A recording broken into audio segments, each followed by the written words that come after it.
पक्ष किसानों के खाते में डालने का जो निर्णय है उसने किसान को बहुत बड़ी राहत दी है।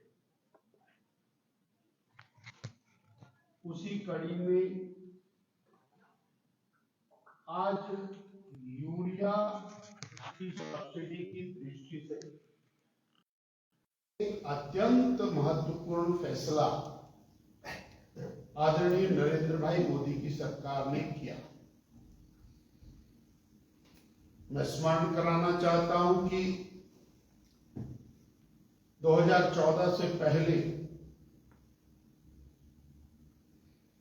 यूरिया का मूल्य सब्सिडी के रूप में लगभग 250 और जो उसका उत्पादक मूल्य था वो लगभग 1000 रुपया था। शेष सब्सिडी के रूप में केंद्र की सरकार वहन करती थी, परंतु अंतर्राष्ट्रीय स्तर के ऊपर यूरिया के उत्पादन के अंदर लागत के दाम बढ़े और बढ़ने के बावजूद केंद्र की मोदी सरकार ने यूरिया को उसी दाम के ऊपर उपलब्ध कराया और आज जब यूरिया का उत्पादक मूल्य लगभग 2200 रुपया 45 किलो बैग का हो गया है, उस समय भी माननीय मोदी जी की सरकार ने निर्णय किया कि हम किसानों को 245 रुपया बैग ही उपलब्ध कराएंगे और इसके लिए 3,70,000 करोड़ रुपए का विशिष्ट पैकेज वो किसानों की व्यवस्था को सुधारने के लिए, उनके खर्चों को घटाने के लिए किया गया। हम इसके लिए केंद्र की मोदी सरकार का आभार व्यक्त करना चाहते हैं और इसी के साथ सल्फर कोटेड यूरिया जो एक बड़ी आवश्यकता बनी है, उसकी उपलब्धता भी सुनिश्चित करने में केंद्र की सरकार लगी है और उसके लिए भी संपूर्ण धनराशि का प्रावधान कर दिया गया है। नैनो यूरिया की दृष्टि से बहुत बड़ा काम देश भर में चल रहा है। आने वाले दिनों में पूरी मात्रा में नैनो यूरिया देश में उपलब्ध होगा और वो नैनो यूरिया भारत में प्रोडक्टिविटी को बढ़ाने के साथ साथ उपलब्धता उसकी बढ़ेगी। मैं एक और बात आपके माध्यम से स्मरण कराना चाहता हूं कि 2014 से पहले लगातार यूरिया की उपलब्धता की मारोमार रहती थी। ब्लैक में यूरिया बिकता था। उसका समाधान करने के लिए जो इंडस्ट्रीज इसको खरीदती थी वो ना खरीद पाए, उसके लिए नीम कोटेड यूरिया बनाया गया और नीम कोटेड यूरिया बनाने के बाद यूरिया की जो मारोमार है वो पूरी तरह समाप्त हो गई और अब उपलब्धता को बढ़ाने की दिशा में 6 नए प्लांट्स पूरे देश भर में लगाए गए हैं और इनके अगले साल तक वर्किंग में आने के बाद हमारी प्रोडक्टिविटी वो आवश्यकता से अधिक होगी और जो इंपोर्ट है वो पूरी तरह से समाप्त होगा। ये आज मुझे विशेष रूप से एक सिंगल पॉइंट एजेंडे के रूप में आपके माध्यम से जनता तक पहुंचाना था। इसके लिए आपका विशिष्ट धन्यवाद। सर, बात से जुड़ा एक मुद्दा है जिसको लेकर आज भी जो है मीडिया सलाहकार ने मुख्यमंत्री ने एक प्रेस कॉन्फ्रेंस की है। जो अमेरिका सेब है उसमें इम्पोर्ट ड्यूटी कम की गई, उसको लेकर कहा है कि ये जो है सेब बागवानों के प्रति जो है अच्छा फैसला नहीं है।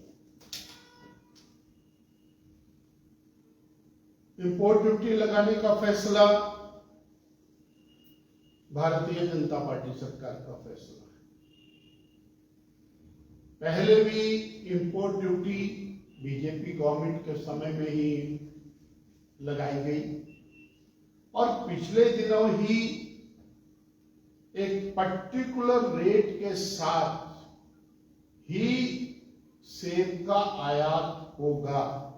वह फैसला भी भारतीय जनता पार्टी सरकार का फैसला है और इस मामले में मुझे लगता है कि केवल और केवल जनता का ध्यान भटकाने की दिशा के अंदर सरकारी पक्ष के लोग लगे हैं। आज आवश्यकता इस बात की है, सर्दियों के अंदर भयानक सूखा पड़ा, लगातार विपक्ष आवाज उठाता रहा, असेसमेंट भी हुई, राहत के नाम पर कुछ नहीं मिला। अप्रैल के महीने में फसलों के ऊपर ओलावृष्टि हुई, बरसात के कारण फसलों का नुकसान हुआ, उसकी भरपाई के नाम पर कुछ नहीं मिला। पहली ही बरसात के अंदर किसान बागवान की कमर टूट गई। राहत के नाम पर, व्यवस्था के नाम पर और आपदा प्रबंधन के नाम पर कोई व्यवस्था नहीं। ये केवल और केवल विषयों से, मुद्दों से ध्यान भटकाने की बात है। आप लगातार कहते रहे कि कर्ज लिया, जयराम ठाकुर सरकार ने कर्ज लिया। आप हर महीने हजारों करोड़ रुपए का कर्ज ले रहे हैं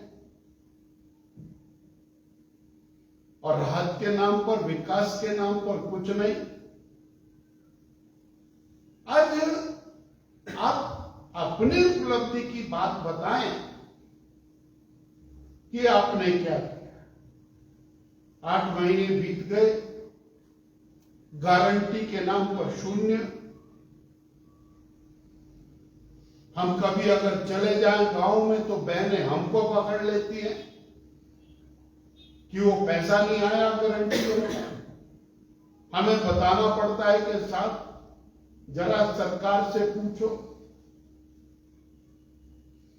इसलिए शून्य परफॉर्मेंस और केवल केंद्र पर दोषारोपण। लगातार केंद्र से सड़कों का पैसा मिल रहा है, एक तरफ उन पैसे का धन्यवाद होता है, दूसरी तरफ घोषणा होती है कुछ नहीं मिल रहा। इसलिए मुद्दों से ध्यान भटकाते हुए विषय का विषयांतर न करें। जनता की समस्याओं का समाधान और गारंटियों को पूरा करने की दिशा में आगे बढ़ना चाहिए। सर, उन्होंने प्रेस कॉन्फ्रेंस के दौरान इसमें जो सवाल पूछा है भारतीय जनता पार्टी और पूर्व मुख्यमंत्री से कि खासकर जब प्रधानमंत्री यूएस विजिट करके आए हैं उस वक्त वाशिंगटन एफर पे 20% रिड्यूस की मैंने बड़े स्पष्ट शब्दों में अपनी बात कह दी है और मैं ये कह रहा हूं कि केंद्र से जो प्राप्त हो रहा है उसकी दिशा के अंदर कभी कोई स्टेटमेंट आई क्या?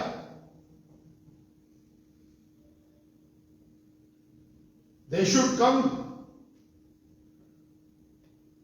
दिल्ली जा रहे हैं, दिल्ली जाकर के और माननीय मंत्रियों को मिलना, वहां से प्रदेश के लिए प्राप्त करना और प्रदेश में आकर के केंद्र को दोषारोपण करना। हम पूछ रहे हैं, पिछले 7-8 महीने के अंदर कहां है हमारी 20 लाख 22 लाख बहनों के 1500 रुपया? विषय को विषयांतर करना आसान है। 22 लाख बहनें जब सड़क पर उतरेंगी, उस समय जवाब देना मुश्किल होगा। और अभी तो वो दीवारें मुंह बोल रही हैं, गारंटियां, वो दीवारें भी नहीं मिटाई हैं इन्होंने।